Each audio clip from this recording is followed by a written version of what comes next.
Well, Pacelli and Boomer, they grizzled and gray, talking about Star Wars from back in the day. Got a talk show called Geeky, and it's true, spinning old tales about the stuff that went through. From Atari to Trek, they know every line. Geeky has been feeling just fine. Late Savvy's got a lightsaber, swings it with pride. Boomer's got a game but plays it deep in the night. They're ranting about He-Man and old X-Men too. On Geeky, they're the nerdiest crew. Talking Transformers toys that twist and they turn. Singing blues for the geek life, their hearts still burn. Oh, Geeky as they're living the dream. Talking comics and movies, they're busting the scenes. From Battlestar reruns to D&D lore, they're preaching the gospel of geek evermore. Pacelli and Boomer, they'll never grow old. Geeky geezers with hearts made of gold. They're sitting in the studio, mics turned up loud, reminiscing about Super Friends, feeling so proud. Pacelli loves Spider-Man, Boomer's for Hulk. They argue about Star Trek with passion and both. From Betamax tapes to their old D20s, Geeky is where the nostalgia flows. They got fans in the chat, from the young to the old, tuning in to hear stories that never get told. Talking Ghostbusters, proton packs, toys in the box, and Saturday mornings with cartoons that rocks. Pacelli and Boomer, they're keeping it real. Geeky is with that old school feel. Oh, Geeky as they're living the dream. Talking comics and movies, they're busting the scenes. From Battlestar reruns to D&D lore, they're preaching the gospel of geek evermore. Pacelli and Boomer, they'll never grow old. Geeky geezers with hearts made of gold. They're singing the blues for the games that they play, for the VHS tapes and the arcades that pray. But the spirits are young, though their hair's turning white. Geeky geezers keep the nerd fire alight, so tune in each week to the Geeky Geezer Show, where Pacelli and Boomer let the good times flow. From X-Files to X-Men, they're dropping the news, singing praises of geek life with them old blues. Pacelli and Boomer, forever they'll be Geeky Geezers living wild and free.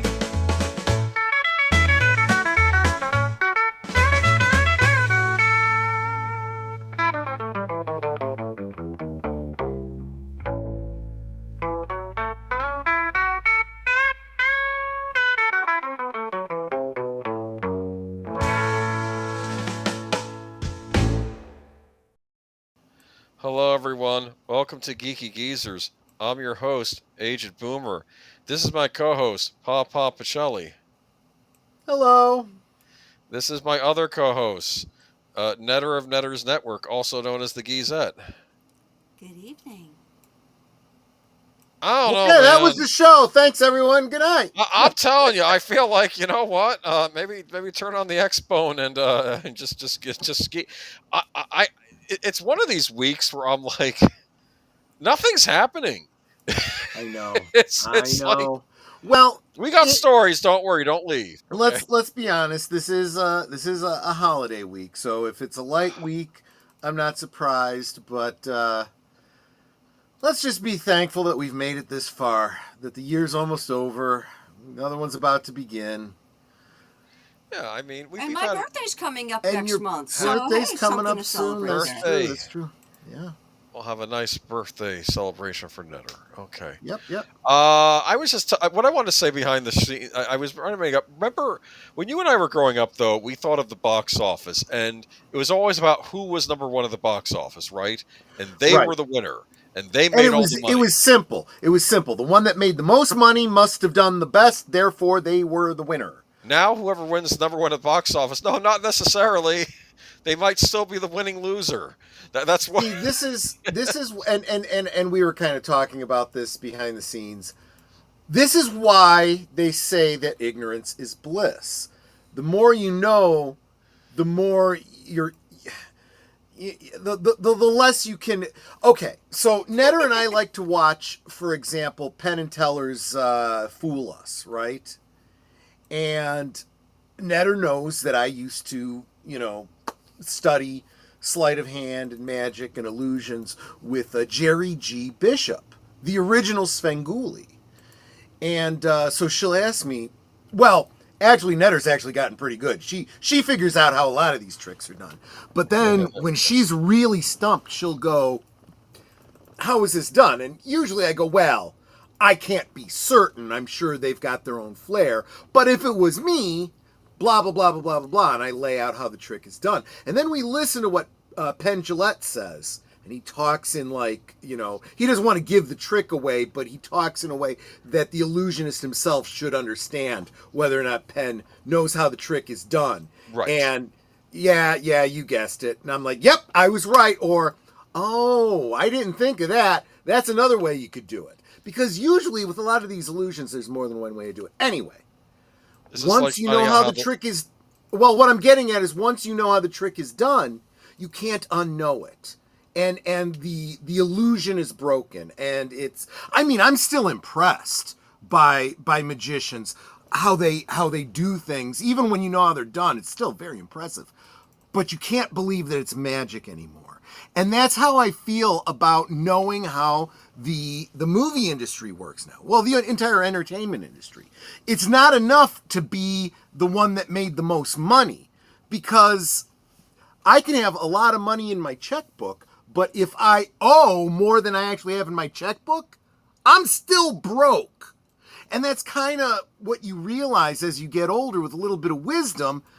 It doesn't matter if you made the most money, if you also spent the most money making that movie, if you also spent, you know, more than anyone else on marketing, if you had a lawsuit that you have to pay off or pay out of court or settle or whatever the case is, all of these overhead things take away from that bottom line. And so you could be the $1 billion film that still loses money.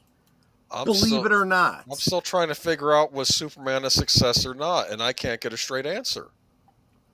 I would have to say that if there's any question, the answer has to be no. Yeah. Otherwise, it would be absolutely yes, and you couldn't dispute it. This is like me trying. It's like when you find out how hot dogs are made, the illusion gets shattered, right? I'm sorry. Wait a minute. Well, that's what. Yeah, you don't want to know how the sausage is made. You know. Yeah, okay. Absolutely right.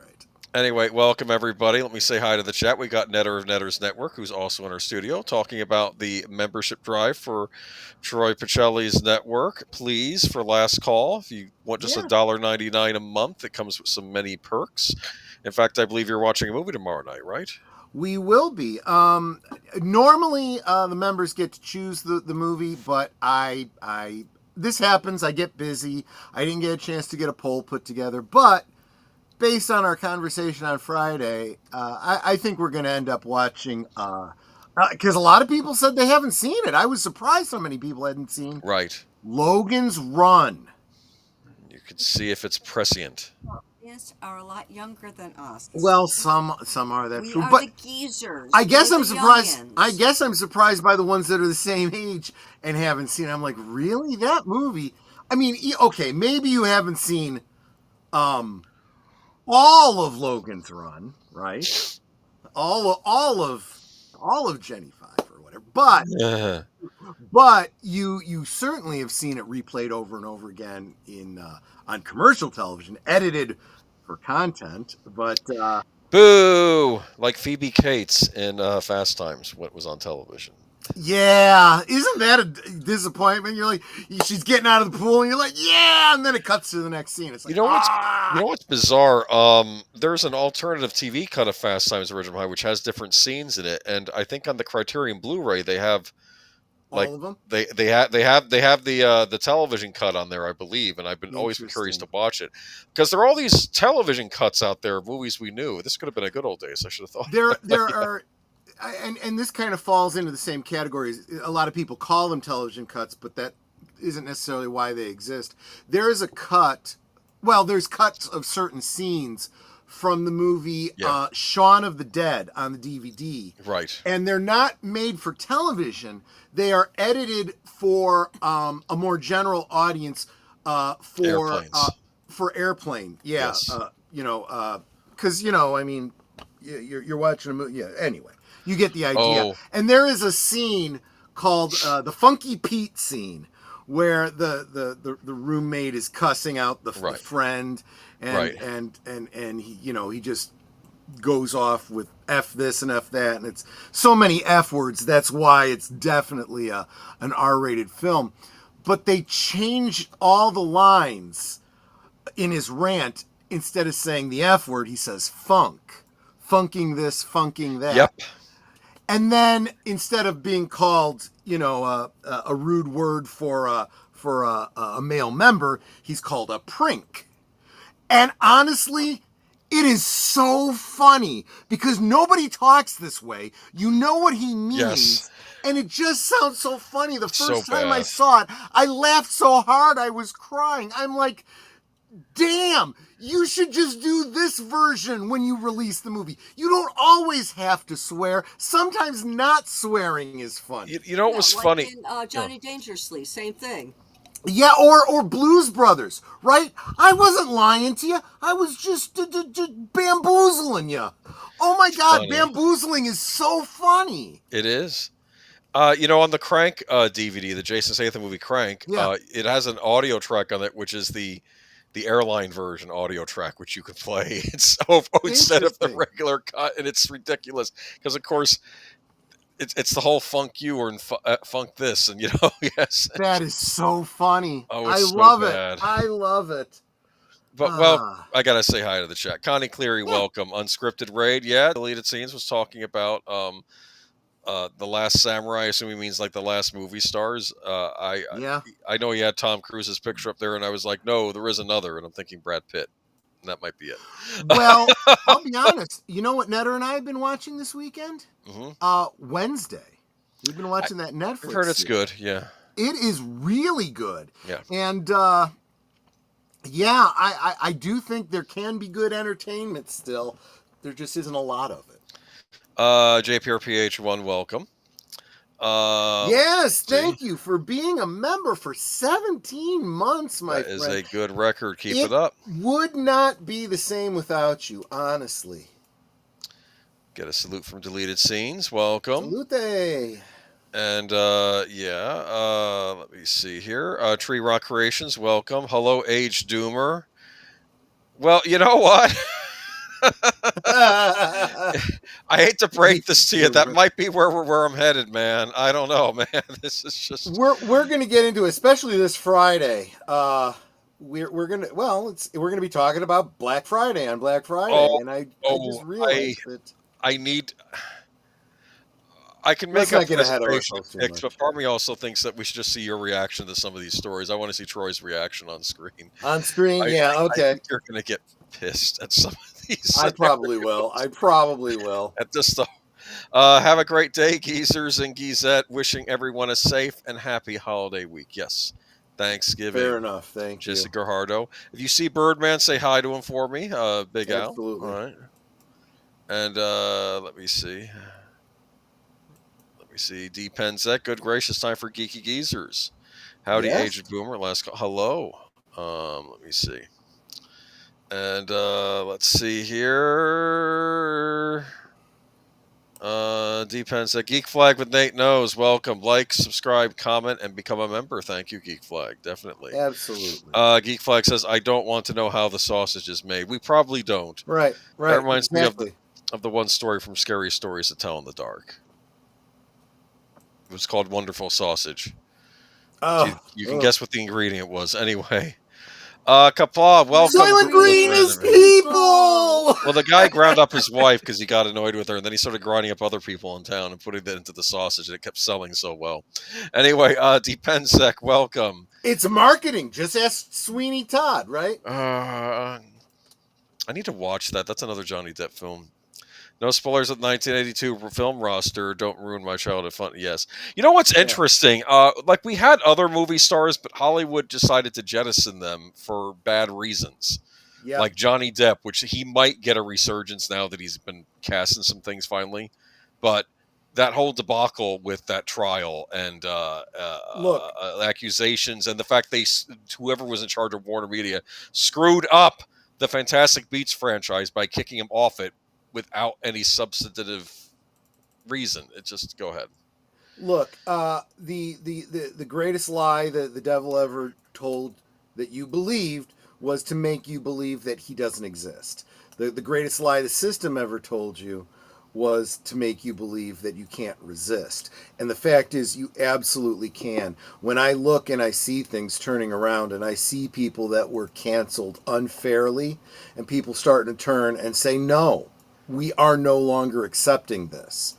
You know, yes, if they did bad things and there's proof they did bad things, then they deserve, you know, whatever punishment comes with that. If not, I'm sorry, you didn't prove your case. Pixar, it didn't happen. Get out of here. Yes. Brad Lance made the most money, 136 million, on a reported 105 million dollar budget. Okay, thank you for mentioning that, Lynn Green. Right. That's a movie I don't want to see anytime soon. Well, and this is what I'm talking about. You know, I mean, there's did it really make a profit? Was it as profitable as they would have you? Well, they might not have spent as much money on it as some of those other things because it's a Predator movie, right? Maybe they just figure I don't know. Yeah. My favorite TV is Usual Suspects. Give me the stinking keys, you fairy godmother, brother bugger. That sounds actually rather nasty. I'm probably gonna get a mark on YouTube. Technically, yeah. Technically, if you think about it, brother bugger is actually a very bad thing when you really think about what you're actually saying. But yeah, it probably does get you past the censors. Yes, Wind River on Thanksgiving evening. It's a good movie. Good movie. Yeah. All right, let's get in the presentation. Did you upload it? I don't think I don't think I uploaded. Hold on a second. Oh my goodness. Let me. Yeah, I forgot. It's okay. I'm sorry. I should have mentioned it before the stream. No. I'm Can y'all guess what I'm going to talk about this week? It's related to one of the stories tonight, as it usually is. How you do? Well, Troy's now. How you doing, Netter? Are you excited for Thanksgiving? You gotta get making a turkey this year, or a ham, or some other kind of. We're going to be making a turkey. Okay. In fact, it's thawing right now in the refrigerator. I figure those things take days to thaw. So it's sitting in the fridge right now, getting ready to become dinner. Oh. We've already got all of our fixings, so it's just now a matter of closer to the day. I think on Wednesday we'll make the pies. And I don't know why we're making so many pies when there's just two of us, but we're making... Because I have pie recipes I want to make. We're making like 2 or 3 different pies. I know one of them's going to be apple because I talked about making apple pie from scratch. It's good. And he's like, oh, that's a good idea. But it's going to be an apple cranberry pie. Okay. And I think there's a cheesecake in there somewhere. Well, not a cheesecake. Well, there is a pumpkin pie that I am making that is, well, it's a very old-fashioned style, probably different from what you're used to. I like pumpkin pie. I do too. It's one of my favorite pies. I'll say this. I'm just setting the parameters, and then we can get going. I apologize. No, it's fine. Let me put Did this you know in the background. Okay. And let's see, cherry pie is a classic. Love that. Oh yes, and I'm making a cherry pie too because Agent Cooper. Right, exactly. We have a Twin Peaks story tonight. We do, and so now we should. There we go. Look Sorry at that, about geeky that. geezer. See, Cherries. We got frozen cherries. Oh, the frozen. Yeah, I can work from frozen cherries. I could have ranted about Jurassic World Rebirth for a couple minutes. Well, it wasn't terrible. It was fine. I mean, It was better than the last one. The last one was just awful. Was that Fallen Kingdom or Extinct? Whatever the last one was called, I don't even remember. The one where they brought back Dr. Grant and all them, and it was depressing. All right. For good old days, guess what we're talking about? You can probably guess from the top pick poster here. Teenage Mutant Ninja Turtles. At least this was before they decided to make them teenage alien turtles or something. I don't know. No, you're thinking of what they did over in England. Teenage Mutant yes, where they couldn't, where they no couldn't ninja say stuff over there. Ninjas. That's another. I was thinking about what's his name, Michael Bay, and his whole thing about making them aliens and teenagers and. He had ideas that fortunately didn't make it into his produced versions. He did not direct those movies. Good. And for whatever reason, the Michael Bay produced ones get a lot of hate. I don't hate them. I think there are good things about them. But I'm not here to even talk about that or any other because Turtles would be like a 5-part Friday night thing. No, we're just going to talk about the original 1990 movie. I don't know if you ever saw this. Otherwise, I'm going to be the one doing most of the time. I did. I Okay. absolutely did. Okay. Yeah, no, this was back when I did, have an interest in the Teenage Mutant Ninja Turtles. Yeah. Look at this poster, dude. This is no cartoon. Like True. The anticipation. Now, I know another big thing of the anticipation was I think was this. I could be wrong. Was this Jim Henson's last project that he was involved with? I don't know. Maybe. Because I know his. Yeah. I think it might have been. I think he might have died during the making of this. Yeah, it was a this was the Jim Henson Studios. I know they came up with a lot of the prosthetics and of course the Splinter puppet in this. Yeah. But there we are. This is the first live action Teenage Mutant Ninja Turtles movie. Who's your favorite turtle? Just out of curiosity. Well, my favorite character, of course, is April O'Neil. But if I was going to say who my favorite turtle was, unfortunately, I'm not going by their characters. I'm going by the video game. I played Donatello all the time. Yes. With the bow staff. Yes. So everyone loved Donatello in the game because he had the most reach. Yes. And the next reach, it would be Leonardo with the sword. And then Michelangelo, oddly enough, I think he was more personality-wise with me. But I got to tell you, I love Raph. Yeah. Raph has rage problems, and that's what I love about him. And I feel like nowadays they kind of try to downplay that because it's not good for young men to be angry, and it's like sometimes anger is a good thing if it's channeled properly. All right. Yeah, but you have to learn how, and unless you have issues, and look, there are real people that have real problems with anger, right? Yes. So maybe you should deal with those things in our fiction. Show people the consequences of not dealing with anger, and maybe how to grow in that area. And even though he has anger issues, I don't think he's so bad. Like, for instance, there's a scene in this movie where he's doing his whole vigilante thing. He wears the trench coat and the top hat, and he's going about the streets of New York City, and this woman gets her purse stolen, and he stops the guys, and I guess gets the purse back, the lady gets a purse back.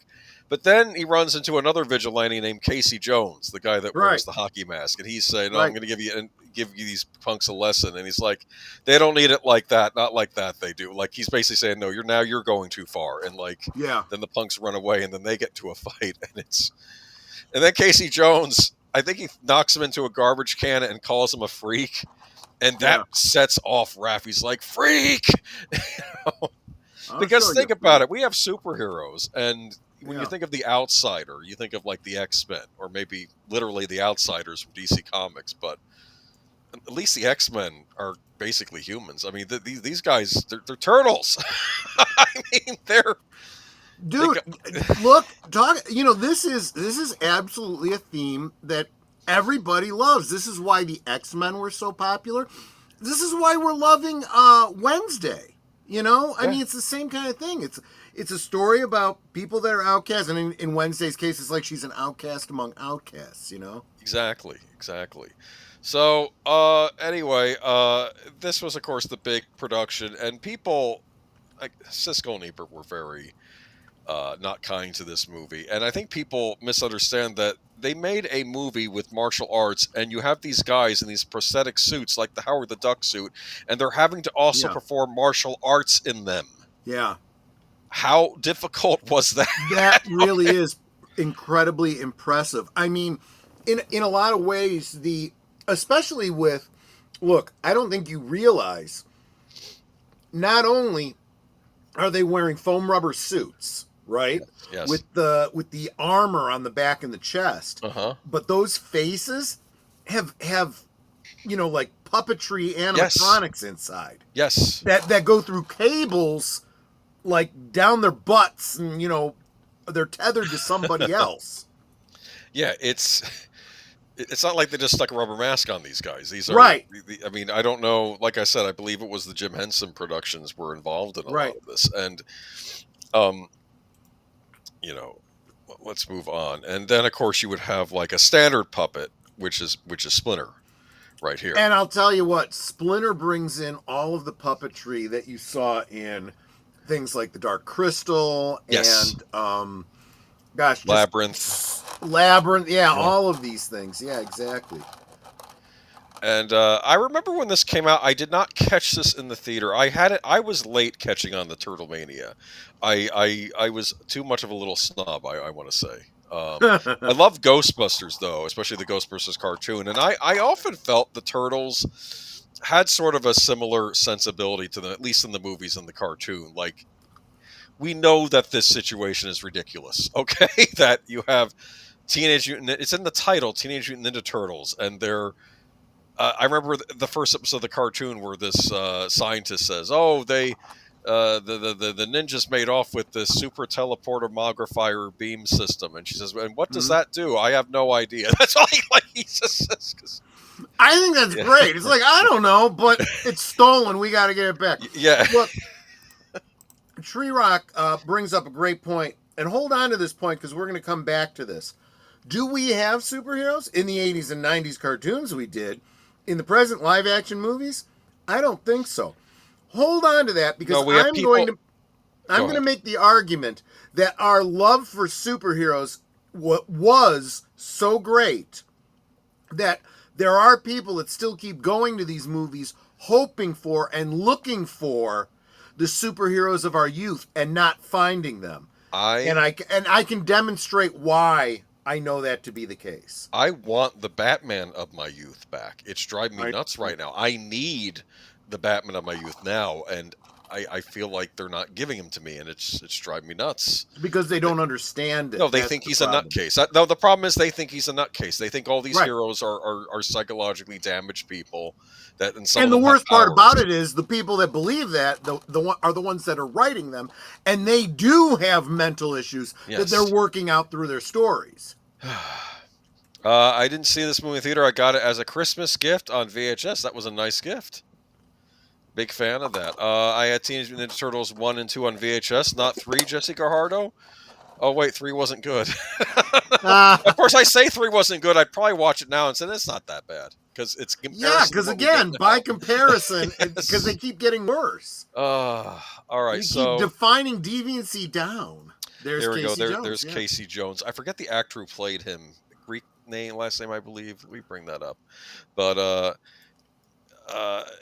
I like the fact that you have sort of another costumed hero in this universe kind of dealing with the Foot Clan and other things, right? Not just the Turtles. Like, other people have noticed that there's this group up to no good. Horrorcat Dad says, no, TMNT 3 is still bad. I guess, yeah. All right, let me see. Who the heck played? Sam Rockwell was in this movie? Interesting. Who the heck played Casey Jones? This is going to drive me crazy. Oh, Elias Koteas. You were right. Koteas. Definitely a Greek name, no doubt about that. Yeah. But anyway, Real Family Movie. Well, here's the deal. There is violence in this movie, but it's not. It's almost cartoonish. Well, in some ways. I mean, the villains are nasty. Let's be honest. And this is an evil group, the Foot Clan. Right. There's April O'Neil. This is when they switch actresses on. I guess it's hard to find redheads too. But I think she was a redhead. Let me see here. Going on to there's the Foot Clan. So, my favorite supervillain, of course, Goldfinger might finally be taking the cake now that I read Goldfinger. But for a while, it's been the Shredder, even beyond like the Joker or my favorite Marvel villains, the Kingpin. I think I might pick the Shredder all of them because he's just terrifying. And this is, of course, the Foot Clan. And what they were doing in this movie is they were getting all the juvenile delinquents and say, "Hey, would you like to become part of our ninja clan?" You know, and that's how they're. That's exactly how. Well, that's exactly how street gangs form. There is a cultish kind of process that happens there. And it is a cult because when the Shredder shows up, he tells all the kids, he says, "You are the ones rejected by society. I am your father." You know, like he says, he's pretending to be there.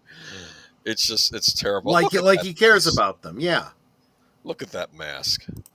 It is a cool mask. I mean, he's terrifying. He's one of the worst villains I've ever seen. No mercy. I remember on the 2000s era Turtles cartoon when Leonardo was getting attacked by waves and waves of foot soldiers until he finally got beaten and then Splinter said, wearing down your opponent by sending soldier after soldier after him, you have no honor. And then the Shredder said, I fight to win. That was his response to that. Like, that's a very not Klingon thing to do, right? To dishonorable. Depends on the Klingon, I suppose. Yeah. I've there have been those that have tried to work around the rules. Oh, Adrian didn't know about Turtles 3 until 2007 because it was 3 movies I rented at Hollywood Video 3 months before they closed. I remember Hollywood Video.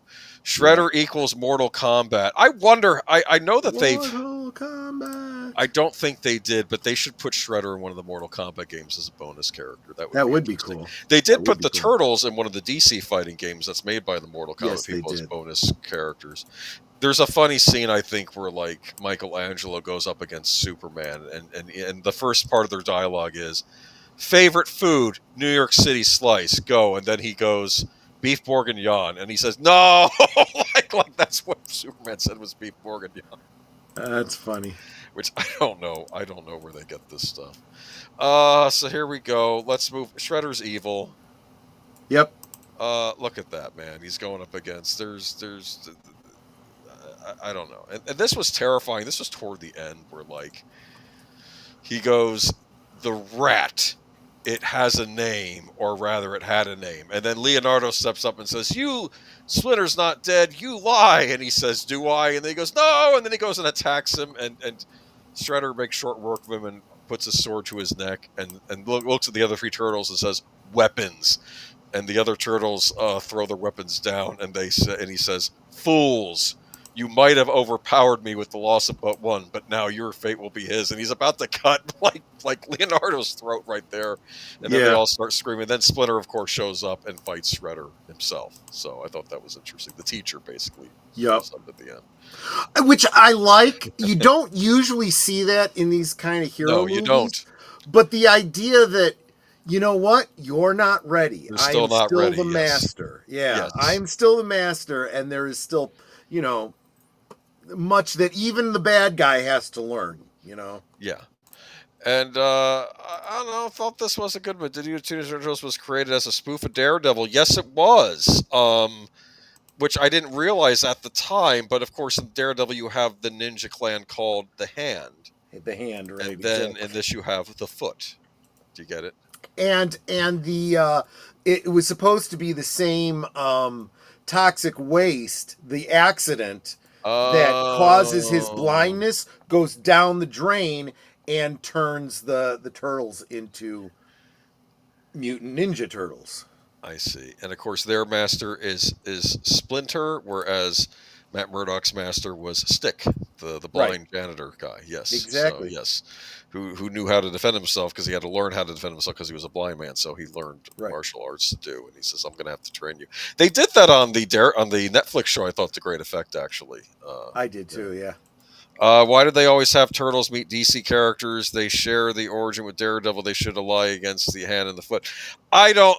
Because it's rights. Yeah, it's licensing related stuff. Yeah, the company that did the game had the rights to the DC characters and the Mortal Kombat characters they had the rights to Mortal Kombat, but they had the rights to the DC characters. So they were that's where that crossover came from. And then they got the rights to do a Turtles game. And they're like, well, we got Turtles, we got Mortal Kombat, let's combine the two. You know? Well, in this case, it was DC. Or DC, I don't know. Maybe they did show up in Mortal Kombat. I'm not keeping track of what I don't know. It's become so ridiculous, the amount of cameos that show up in Mortal Kombat. I think the Xenomorph showed up in one of the games at one point. That's kind of cool. It was interesting when they did DC versus Mortal Kombat, though. They did do a game. Every character in the game had fatalities except for the DC superheroes. They had finishers, but they weren't fatalities. Now, if you play as the Joker, you get a fatality, obviously. I'm sure you do. People. I think they did his thing with the fake air gun, where he shoots out the thing that says "bang," and then the spear shoots out, and kills the guy. That was one of his. That's kind of funny. Yeah. But let me see though. But I'm trying to think. And now the Turtles comics are put out by DC. And I've heard some of the newer Turtles comics aren't bad. Like, I know people... I need to read Last Ronin. It's been on my bucket list of something to do. I need to read Turtles Last Ronin. No spoilers as to who the Last Ronin is in this chat, please. Even though I know we probably should have all read it by now.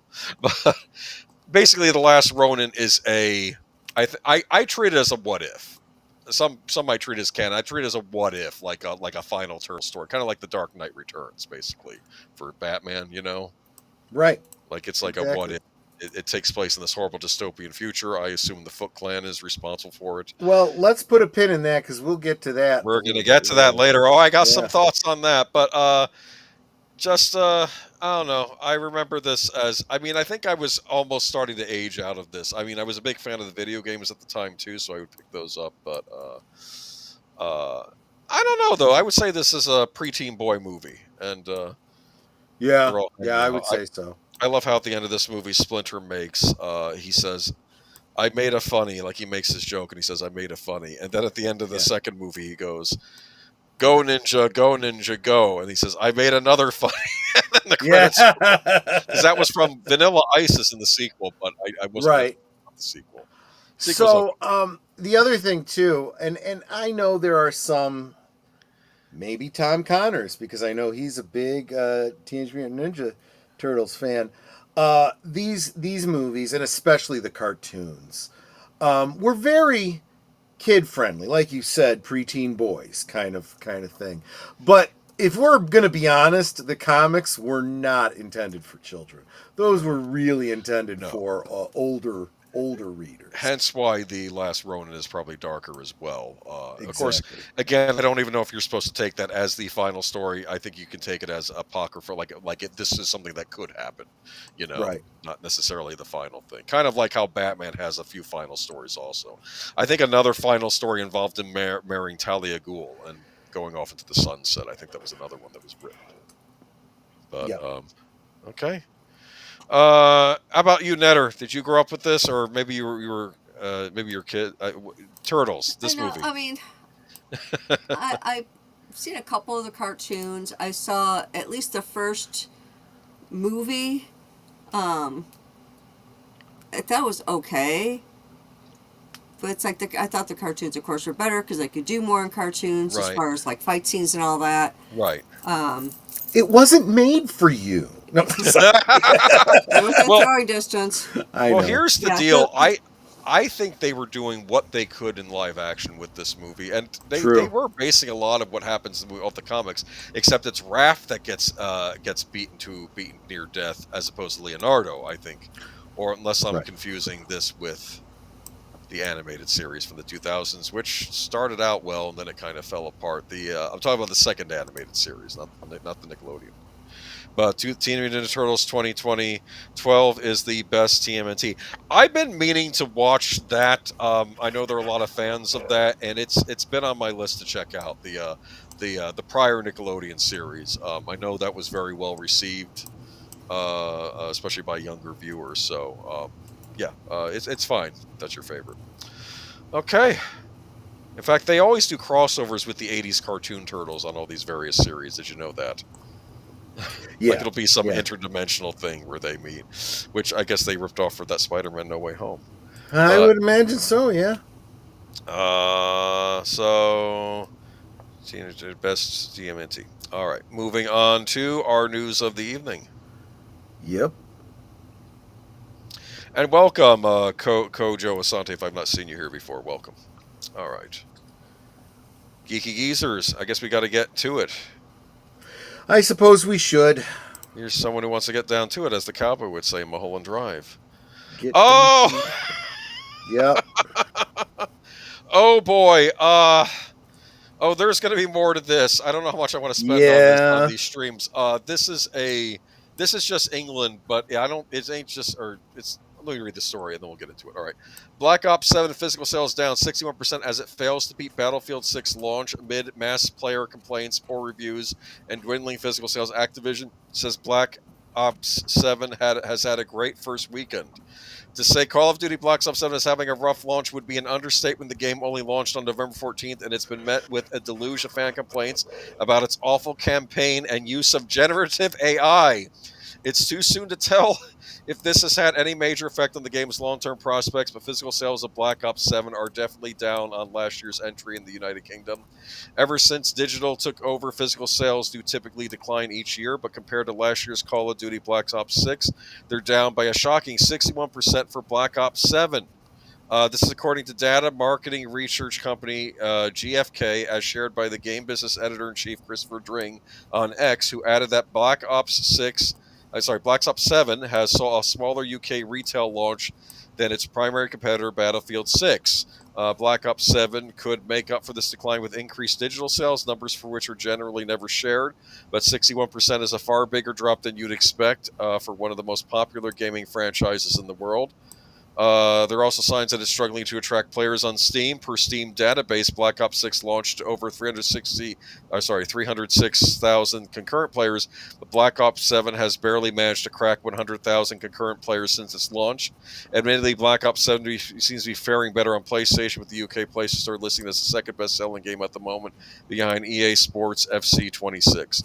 The Microsoft Store tells a different story. While Arc Raiders and Battlefield 6 take the first two spots of the Xbox's best sellers, Black Ops 7 sits outside of the top 10, although that's primarily due to Game Pass, as Xbox owners have less incentive to buy their own copy, because you can get it with the subscription service. If you bought Black Ops 7 digitally and are unsatisfied with it, it's possible to request a refund through whichever platform you bought it from, although eligibility for refunds does vary according to company, and there's a list of how you can go through with that. I'll say this, Xbox tends to be pretty good with giving you refunds on games as long as you haven't played them too long. Strong black cyborg woman protecting the cowardly men. Yes, Lindgren, I saw that. That's a character in one of the games. And let me see here.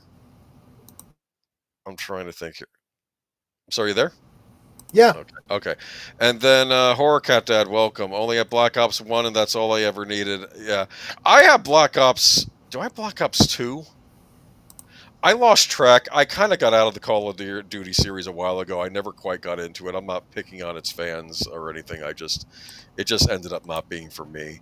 But this is interesting because, of course, we've been following Xbox over the years, right? And what were they trying to acquire? They were trying to acquire Activision Blizzard, right?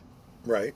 Because now they can become one of the biggest publishers. And of course, everyone was fretting over the fact that Call of Duty would or would not be on other systems like PlayStation. Like, say, PlayStation wanted to guarantee that Xbox would not keep Call of Duty as an exclusive. They had to go through all sorts of European courts and American courts and tribunals and whatever just to get Activision for Call of Duty. And I could be wrong, but I'm wondering if Call of Duty's popularity is now finally starting to wane. I don't think it's helped by the fact that this sounds like a terrible game, but nothing lasts forever. Popular games, one year, in the old days, I've never seen a series that had this long staying power. I used to love the Guitar Hero games, but those kind of came and went. Yep. World of Warcraft used to be the biggest thing ever, and people still play it, but it's not the sensation that it was, and I think now we're seeing this happen for Call of Duty. Yep. So yeah. Moving on to any thoughts? No, I have some serious thoughts about the next one, though. Let's go into this. U.S. Congressman criticizes Call of Duty Black Ops 7. I think it's interesting. I've never heard a congressperson complain about a game before, so this will be interesting. LB, no. Think about it. You probably have. We have a long history of lawmakers that don't know what the heck they're talking about, raising all kinds of cane about clutching pearls and all kinds of things. So this is nothing new. LB Bstad is a writer musician based in Nashville. Okay, sorry, my mistake. Sorry. Forgive me. That's the author of the article. Call of Duty Black Ops 7 has been under fire for its use of AI artwork, and it's now caused U.S. Representative Ro Khanna to speak up on AI regulations. The launch of Black Ops 7 has been quite divisive across the board, and the presence of AI-generated images in the game has frustrated many players even more. Between criticism of the game's campaign and lower user ratings, Black Ops 7 is off to a rocky start, and the AI controversy isn't helping.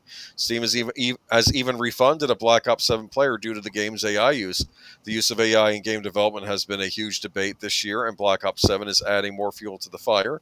Gamers aren't the only people participating in the discourse either, as the issue has inspired Ro Khanna to make an official statement regarding the matter. In the midst of mounting Call of Duty Black Ops 7 AI art allegations, Activision issues an official statement on the matter. But anyway, going on, Representative Khanna took to Twitter to address the Black Ops 7 controversy, insisting that the company's use of AI should be regulated in order to protect employees. Khanna's argument claims that large companies using AI as a way to cut costs instead of employing actual artists is a misuse of the technology. He further states that the employed artists at such companies should ultimately have a say in how this technology gets used, which would presumably give artists more agency in the workplace. Developers like Treyarch and Raven Software aren't the only companies to have been under fire recently for the use of AI. Last week, Subnautica 2 publisher Krafton ignited controversy after it was reported that the company is buying out employee contracts so it can become an AI-first operation. Black Ops 7 AI usage may not be on that scale, but Khanna's word are a reminder that the AI-made calling cards in the game could have been made by an actual artist who would have been paid for their work. As AI continues to evolve, the debate about whether AI should be regulated or not is only going to become more prevalent. Elon Musk even claims that he'll release an AI-generated game by the end of the year. It is highly unlikely that AI will ever go away, but Representative Khan's statement showcases what a key issue this is. Your thoughts? So, although he makes some great points that I would otherwise agree with, Khanna is an idiot, and he needs to stay in his own damn lane. Anytime you start a question with or you start a statement with, I think there should be a law that, my response is no. Period. We have a bunch of people that are too old to even understand how technology works, that don't know even, hell, these people don't even understand how the law works, and they're trying to make laws. They think that they're kings that can wave magic wands and make the world work the way they want them to, and that is the problem with our representatives. So it is not for them to be, yes, have opinions, express them, get your constituents to care about it, but, let the labor unions do their jobs. Let the lawsuits work out in the judiciary the way they should. Regulate business and let the new technology fall into the laws that exist the way they should exist. All right? And yeah, well, also, not that I'm trying to defend Activision here, but we don't know. Perhaps it was an artist on staff that used the AI to create this. We don't know the full story on this, of how these AI images came about, do we? And therein lies the other problem. You don't even understand the circumstances, and they focus on one certain company, right? This company did a bad that we want to keep them from doing it, so we want to regulate the whole industry. No! Let this company and this situation play out. And when a greater problem comes to you from the industry, from your constituents, when there's a reasonable way to address it in the minimum way possible, then maybe you float that idea. But this kind of knee-jerk kind of thing never works out well. Never. This would be the analogous to, if that Ford wants to start automating car building. We can't let that happen because people will lose their job.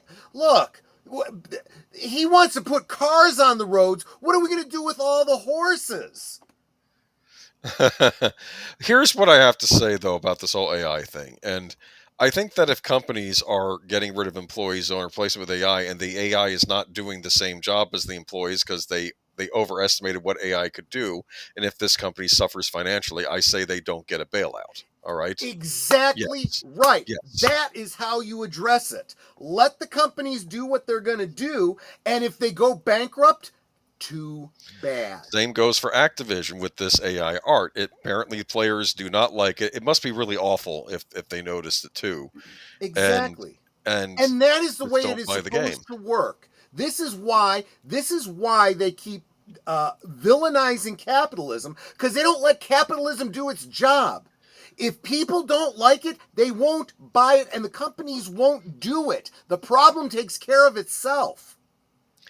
Just stay the hell out of it, Congress. I just don't get Xbox. They spent all this money on Activision, and now all the games coming out are crap. There was that disaster with the Tony Hawk 3 and 4 remake where they didn't have the music. Yep.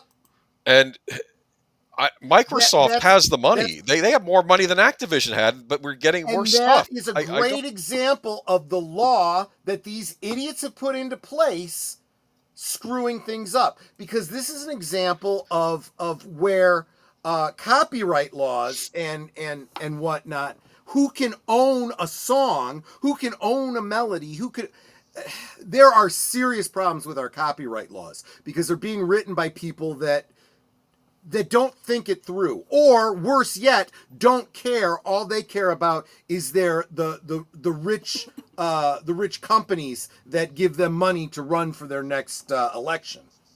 Yeah. But yeah, I guess we will find out how this all plays out as time goes on. As time goes by. Consumers generally do not care about AI in games, since former Square Enix employee executive. Well, wait a minute. Go ahead. This relates directly as we're going into this. Jesse says, Troy, there's no excuse for big companies like Microsoft, especially Xbox, for using AI after firing so many people. Yes, there is. And you know what that excuse is? Idiots that keep paying for it.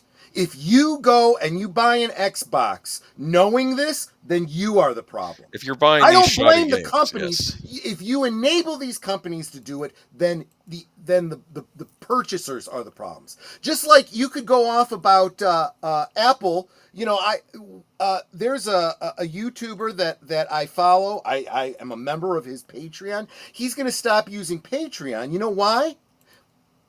Apple Pay. If someone pays for their Patreon membership through Apple Pay, Patreon sits on that payment for 2 months before you get your money. Wow. And he says, I can't anymore. He said, I'd be better off just having YouTube memberships and getting the money on a monthly basis and knowing that I will. And so there you go. Patreon is going to see more and more people leaving. And, you know, there's no excuse for it, but yes, there is, because we allow it to happen. Because you guys keep using Apple Pay. Because you guys have to keep getting the newest Apple device. Because you have to keep using the Apple computers and so forth. But, you know. Well, to be fair, though, to defend the customers, though, I don't think they are supporting Microsoft or Xbox in these endeavors, because no one's buying the stuff. Well, exactly. That's so, you're right, and that is it working the way it's supposed to. Yes. Exactly. And frankly, I've heard rumor. I think some other YouTuber, it might have been Dreamcast guy, was talking about this. I know, but he was saying that they're thinking that Microsoft, that they're hoarding all these chips for the AI stuff. That we may be getting more expensive Xboxes in the future because I think they're trying to use all their manpower inside the organization for the AI race. I really do think, though, that, and I've really been paying attention to this, not in the technology area, but just in the business area. And this whole talk about the AI bubble, I think it's really legit. Listen, don't anybody make any stock purchases or sells based on anything I say. This is pure speculation from somebody who knows nothing. But it really does look like everybody is putting a lot of money into a speculative technology that is at best not paying off the dividends on the investment, but at worst, people are pushing back on and don't like. Yeah. And I will say this too. I think basically what Troy is trying to say, you can go ahead and not like Xbox, but we just don't need the government getting involved in this. Let the market take care of that, I think, right? Is that Yeah. what you're basically saying? I am exactly saying that. Yes. Okay. All right, excuse me. All right. And to a certain degree, they don't have a choice in the matter. The market is going to correct. This bubble is going to burst.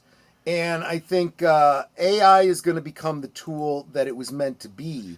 And that is basically an over-glorified spell checker or grammar checker. That's what these large language models are. They're being applied to visual arts and to music and other kinds of things.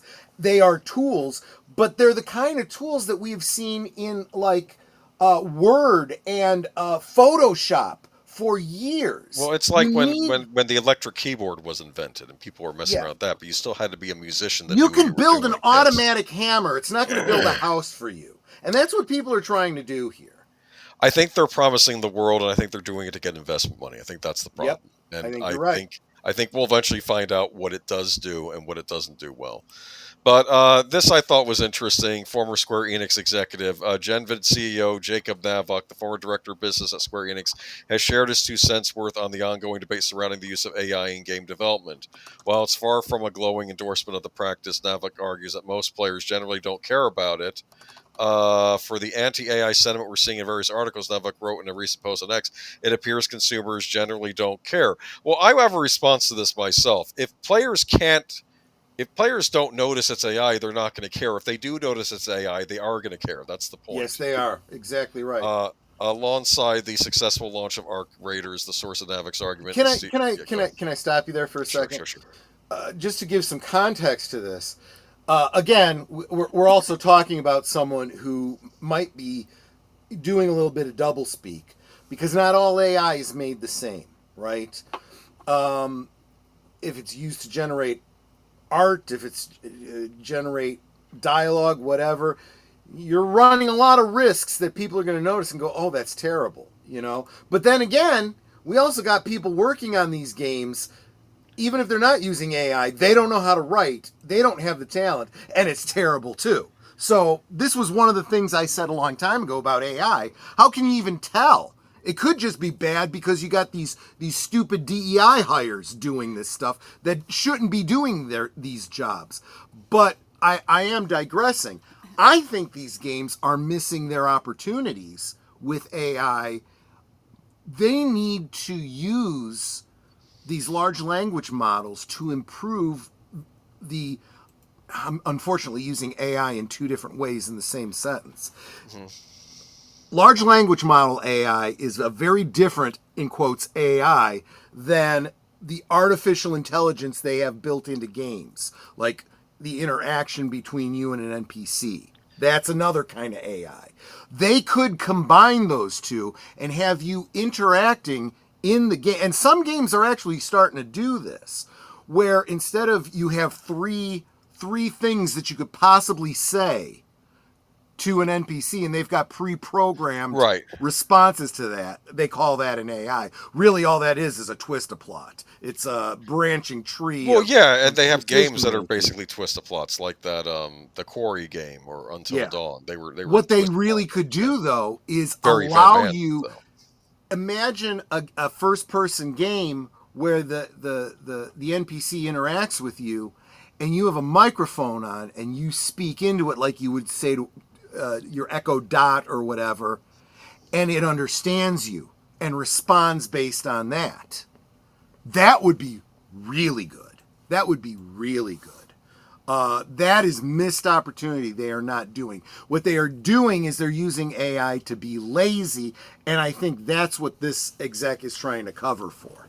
But I should let you get on with it so that we can really get to it. This is interesting. So alongside, so he goes on to say, Gen Z loves AI slop, does not care about Navok. The upcoming generation of gamers are Bane in The Dark Knight Rises, saying, you merely adopted the slop. I was born in it. This follows a hand. What is he talking about? I don't know. And there's no evidence that Gen Z likes the AI slop. They're the No. ones buying fewer games. So I don't know what Exactly. he's talking about. Exactly. Well, remember, this is somebody who has a personal stake in it, right? If only for his own ego, you know? So This is why I keep buying my boomer shooters. I'm with you, man. And by boomer shooter, I'm referring to games that are either made a long time ago and they're getting remasters, or games made in that style by, frankly, one or two individuals in their garage, like in the old days. We're kind of seeing that with indie games. It's going back to the way things used to be with a lot of those early computer games. It's funny because I there's a number of I mean, it's a whole class of YouTube channels that I follow that are just people playing games and mostly kind of narrating as they go through it. Sure. To a funny effect. But some of these games that they're doing, what are they doing? They're doing these cheap games that they find on Steam and whatnot, right? And some of them are really good because, like you said, they're independent games. I want to say hi to the Bosco Scenario. I haven't seen you in a long time, my friend. But welcome. You got gifted a membership recently, so welcome back. Welcome back to the family. It's good to see you. This turned into an AI stream, so... Yeah, right. Troy, if they want to use AI, fine, they can use it in early development of the game or use AI to improve. Yeah, see... It's a tool. That's how you use it. That's exactly how it should be used. Yes. In business, there are very strict rules about how AI is used, and using it... Okay, so we have spell checkers and we have grammar checkers. Now you can use AI to generate something that's more than grammar, but you still have to be actively involved in it. So you can tell ChatGPT or whatever, generate a letter that, you know, hits all these points. Then you got to read it, and then you got to edit it and, you know, make sure it applies and it's not just, you know, AI gobbledygook. Yes, but you have to read what it turns out and maybe re-edit it yourself. Yes. But you would be amazed, and it's because of the way corporate speak works. It understands corporate speak. So it gets all the bells and whistles and dings and dongs that go into a business letter, and you're like, oh yeah, that sounds really good. That sounds like the kind of gobbledygook my boss says. And, you know, then you know. Synergy. Exactly. Synergies and stuff like that. I used our company GPT to do my review. Yeah, to do her own review. Exactly. I took like snippets of different things and just said, make this sound better. And then took what it wrote, changed maybe a word or two, and plopped it right in my review. Because anyone who's ever had to do a self-eval knows you're just marketing yourself. It's all just BS anyway. That's the kind of thing that's appropriate to use AI for. Because it's a stupid waste of time anyway. Yes, exactly. Extremely wasteful time. Anyway. All right. So I do not think that Gen Z is adopting this. I don't know what this... I think this gentleman is out of touch, and maybe he should not be in charge of things. No, it sounds like very much wishful thinking. He wants to believe this, and it becomes a news article because of who he is. I know you had in the thumbnail 500, but I think that might be wishful thinking. Yeah. Yeah. Don't expect the Steam Machine price to follow a console pricing model. This is this kind of. I heard the balloon deflate behind me. Now we don't know what the price is yet, but Valve's announcement of the Steam Machine has sparked much debate online about the company's return to the PC in the living room space. What do you mean the company's return to the PC and living room space? I don't think they ever occupied it. Never mind.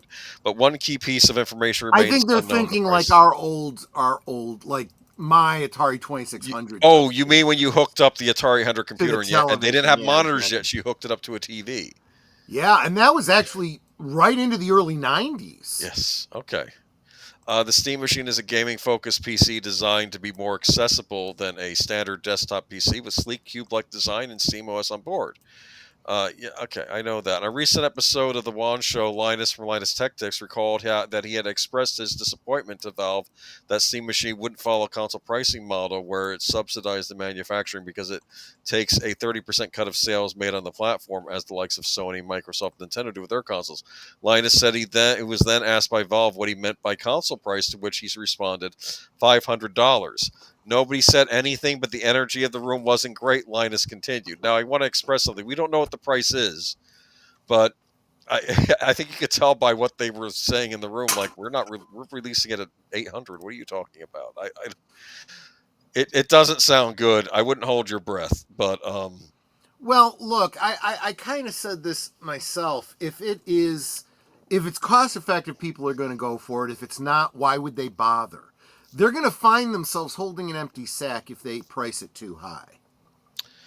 Jesse Gajardo says, yes, it is coming out before the Xbox version of this thing. So the reason he's saying the Xbox version, I'll explain, because I don't know if we've talked about this on the stream, but Microsoft, I feel like with their next Xbox is when Paramount would talk about doing another Star Trek movie, but it was basically they're planning, from what I've heard, like Steam Machine, a PC console hybrid system that you could also play your Steam games on with this next Xbox they're making. And this is before I heard about the Steam box. But again, knowing Microsoft's pricing, it's probably going to be at least $1,000 next generation. So I would look at that and go, then why would I want to bother? What is the incentive for me to get this thing then? Okay, well, go play on your computer then. I do.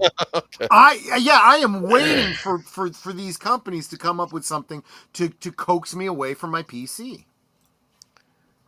And how many articles do we have left? I'm probably pushing through these.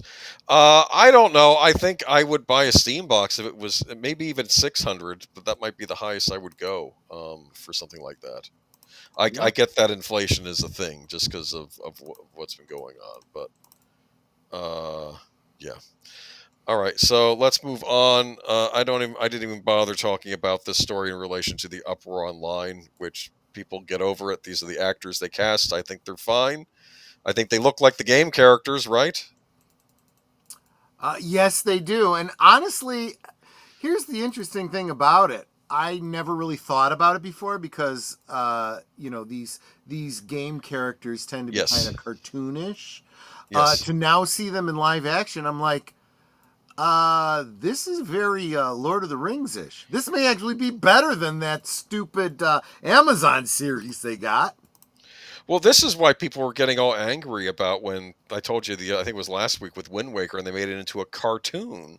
And they're like, what are you doing? And I'll say this, the Zelda games, they have developed a rich lore over the many different games in the series. Like, I mean, they're not quite up there, not quite at Middle Earth level, but they're getting there. They introduced their different races in this world, besides these characters here who, yes, they're called Hylians in the game. They're elves, let's be honest here. Right. Okay, that's what they are, but they're in the game, they're called Hylians. Because let's face it, they don't think of themselves as, elves, humans, dwarves, whatever. They are just who they are, and they come from Hylia, so that's how they identify themselves. Probably. And there are other races, like there's Ganon's race, the Gajardo, I think they're called in the game. And there's a bird race and a rock monster race, and he doesn't have a weak spot. No. No, the rock people were cool because you had to sumo wrestle them in one of the games. Interesting. that was their test. I don't know if they're the Klingons of the group. I don't know, but they were all right. They're filming in New Zealand, so there is another overlap with Lord of the Rings. That's cool. The director has said he's looking at this as like he's doing a live action Studio Ghibli movie. That's sort of the approach he's taken, which I think could work. That's kind of cool, yeah. And I don't know.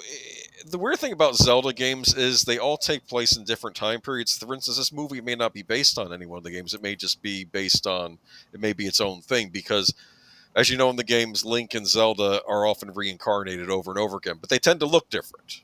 That might explain why they look different in the different games. So sure, it's more like they're taking on the role of these characters. And of course, Princess Zelda is tied to the Triforce of Wisdom because she's wise.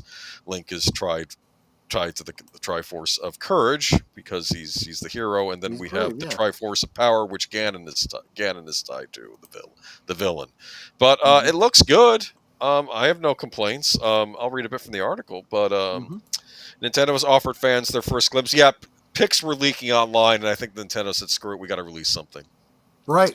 So Nintendo has offered fans their first glimpse of The Legend of Zelda's leap into live action. Images released Monday on Nintendo Today app showcase young actors Bo Bragason and Benjamin Evan Ainsworth as the magical Princess Zelda and the green-clad swordsman Link, respectively, in Sony and Nintendo's upcoming big screen adaptation. The still shows the pair standing in a sun-drenched meadow, Zelda gripping her signature bow and arrow, while both wear faithful recreations of the characters' classic Hylian costumes, complete with pointed ears. Wes Ball, filmmaker behind Kingdom of the Planet of the Apes and Maze Runner trilogy, directs the long-awaited adaptation, which is set to theaters on May 7, 2027. I'm hopeful about this. Yeah. They haven't mentioned the villain is yet. Is it going to be Ganon or is it going to be a different villain in this movie? And again, I'm probably a bad one to give any kind of opinion because I know very Yes. little about this lore. But Yes. I What do you haven't want? heard anything that rings any warning bells or anything for me. So I've been thinking No, maybe I would enjoy this too. Nintendo, I mean, as we've seen, sometimes they protect their properties with overzealousness, especially Yeah. when they try suing, but they also protect their properties, usually making sure that they don't get sullied. Of course, I have Yeah. reservations about the new Metroid game coming out, but I'm going to wait for it to get released before I spill my 2 cents on that.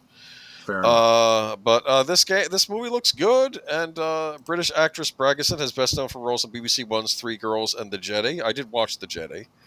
As well as Disney Plus's Renegade Nell. She also starred in Euros Lynn's vampire comedy The Radleys. Ainsworth also English voiced the title role in Robert Zemeckis' Pinocchio and played Miles in Netflix's The Haunting of Bly Manor. These are very British actors they have played. So, yeah. I don't know. I think this could be good. I don't know if this is going to be a standalone movie, if it's going to be part one of a trilogy. That's what I'm curious about. Well, I would bet you that they would like it to be a series, but they're holding off on deciding that until they see how it does. The good news about Zelda, though, is even if these actors age out and they want to do more in the future, as I've said, Link and Zelda tend to look different in various games anyway. Right. So Right. having them look different or played by different actors doesn't really go against canon. So Sure. you could have that work. Kind of Again- like what they came up with for Doctor Who, right?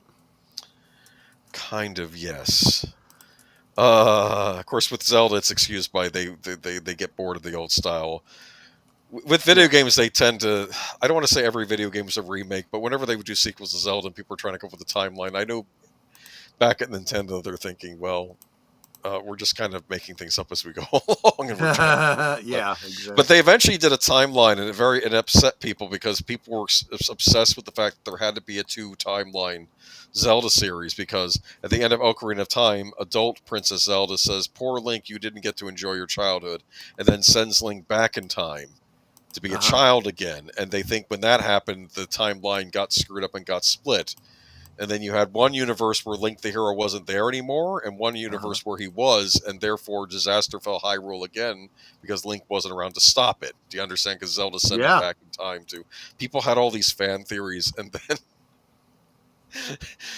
Nintendo would kind of give these obtuse answers and get the fans really riled up. And finally, Nintendo said, no, we're going to put out an official Legend of Zelda compendium and explain it. And then people looked at it, and then it said 3 timelines, not 2. 3 timelines. Yes. Interesting. Wow. So, yes, it's weird. Okay, anyway, but they'll probably keep this one fairly down to earth, I think. All right. Or down to Hyrule, or whatever the planet's name is. Netflix planning to release Warner Brothers movies in theaters should merger occur, but others have doubts. Yeah. Yeah, there's reason to have doubts, and we'll get to that in a minute. Netflix planning to release Warner Brothers movies in theaters should merger occur. Netflix has already told Warner Brothers Discovery Brass that the streamer would release the Burbank Lots movies in theaters should a merger of the two conglomerates go through. Bloomberg reported on this news. Sources tell Deadline that it makes sense that Netflix would be required to meet filmmaker contractual obligations from movies absorbed from a potential merger. However, what happens thereafter following a Netflix purchase of Warner Brothers remains unknown. Netflix has used theatrical to qualify auteur-driven movies like Alfonso Cuarón's multi-Oscar winner Roma and Martin Scorsese's The Irishman for Academy Awards consideration. The streamer, which has largely resisted committing to a wide global theatrical release for even their most expensive 200 million plus movies like The Red One and Gray Man, has also used theatrical for stunting purposes, i.e. their limited release of Rian Johnson's Wake Up Dead Man and Knives Out mystery over next week's Thanksgiving stretch, and the late August 2nd day release of K-pop Demon Hunters Sing Along in theaters, which ranked number 1 with 19 million, Netflix's first movie to hit number 1 at the domestic box office. Currently for next year, there's a windowed IMAX theatrical release plan for Netflix's Narnia movie from director Greta Gerwig. Oh, God. This was not the director for that movie. No. Never was, no. Oh, my word. They took such care with the prior ones. I know. In addition to David Ellison, Paramount, Netflix, and Comcast Core are interested in absorbing Warner Brothers Discovery bids for Warner Brothers Discovery are due Thursday. There's skepticism over how Netflix commitment to theatrical. Why? Because co-CEO Ted Sarandos said repeatedly on various earnings calls to investors that the streamer isn't varying their distribution strategy. They're about first-run movies on Netflix first. In fact, Sarandos credited the momentum of K-pop Demon Hunters, the streamer's most watched movie ever, as propelling the Pix box office. That title's theatrical release opening roughly 2 months after it dropped on the OTT service. What do you think? I mean, I guess there are commitments that were made to movie theaters, correct? That's why they would have to release them? Because movie theaters are expecting these things on these dates to release? I can sum up my opinion on this all based on one word in the title. Should. Should merger occur? That is the pivot to the next article. Nothing means anything until it actually happens. Oh, that's the pivot? Yes, that's the pivot. But the next article is Superman.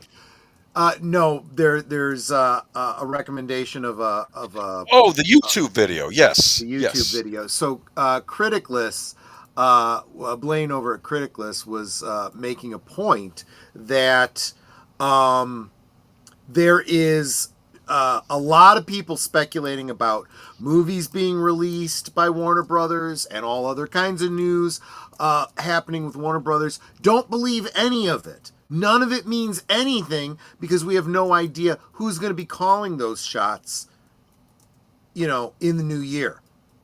Until we see what happens and who ends up buying Warner Brothers, we don't know. So don't buy any of this. All of this is fugazi until then. I don't know. I think this is this is all this might be what Netflix is saying to sweeten the deal as they bid, right? It could be. It could also be, as it always is, that I always point out with these movie announcements, people trying to use ambiguity to make it sound like no, I wouldn't say it's Netflix is clickbaiting, not the article. Okay, they're just reporting kind of what right. Said. Yes, that's kind of true. Netflix is trying to convince you. They're trying to sell you a bill of goods. Is what this really is, and you're always going to have someone trying to do that. That kind of is the problem. That's true. Do you know what Netflix's distribution model is? Streaming Netflix, that's it. They don't put their stuff out on DVD anymore. They used to in the early days. Like you used to get Daredevil came out on Blu-ray, so did in fact Disney owns that now. Why don't they put the old series out on Blu-rays? Never mind. Who am I talking about here? Because they don't want you to know that know how bad what they've put out recently is by comparison, maybe. Well, let's look at Stranger Things. Stranger Things got Blu-ray releases, and I could be wrong, but I think they just stopped Did we ever get a season 3 on Blu-ray? We got seasons 1 and 2, and I was expecting Netflix to. I mean, I figured they were waiting for the new season to air, and then they would release the old season out on physical format. But I don't even know if they're doing that anymore. I can only tell you I have season 1 and 2 on my shelf. I don't know if season 3 has I don't think 3 ever came out, because I think I would look for it, but maybe they were just taking so long I just forgot to. I think the problem is, and we've talked about this before, it's this whole streaming model that is a real problem. They have this belief that, and I always compare it to, if they just buy more change machines, they'll stop breaking even, and that's not how this works. They're not making any more from their streaming services. The only way they could make more money is if they get you to pay for this product in a different way. Whether that's go to the movies to see it, whether that's buy some merchandise, and especially buying the physical media. They want you to continue to pay for their streaming service to see the show and not own it. But people are going, no, I don't care that much. I'm not doing that. And so they don't make any money.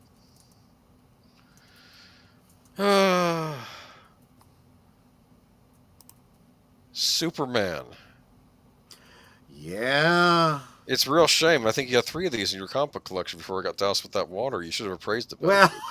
Well, No, I'm not that old. See, that's the problem. But yeah, Superman #1. So I've seen this in comic book stores, but I've never owned it myself. Holy cow. Maybe I should have picked this up. Now, I was always told growing up that it's not Superman #1 you want. You want Action Comics #1. That's the in theory it is, but, As time goes on, things become more and more money. Yeah. It's a bird, it's a plane, it's the most expensive comic book of all time.